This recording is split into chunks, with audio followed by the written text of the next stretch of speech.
मित्रांनो, मी आत्ता सकाळी 7:30च्या दरम्यान ताम्हिणी घाटातनं जात आहे. बरेच लोक म्हणतात की आमच्या इकडे दव खूप पडतं, धुकं खूप असतं, त्यामुळे आम्हाला एअर इरिगेशन करायची गरज नाही.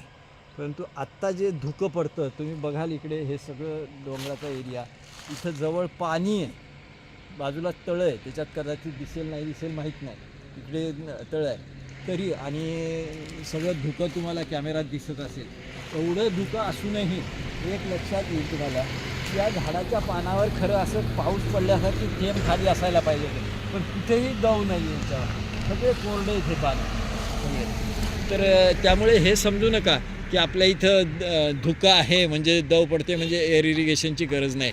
तर धुकं जरी पडत असलं तरी त्याच्यात पाण्याचं प्रमाण खूप कमी आहे.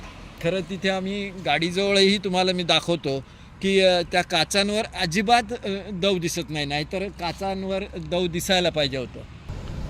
आता इथे बघाल तुम्ही, गाडी आम्ही एवढ्या धुक्यातनं गाडी आणतोय, पण काचसुद्धा स्वच्छ आहे बिलकुल. वास्तविक याच्यावर आता थेंब ओघळायला पाहिजे होते, या बोनेटवर सुद्धा खाली थेंब ओघळायला पाहिजे होते, पण काहीही इथं दिसत नाही. याच्यावर हे लक्षात घ्या की धुकं म्हणजे ओल आहे असं नाही. धन्यवाद.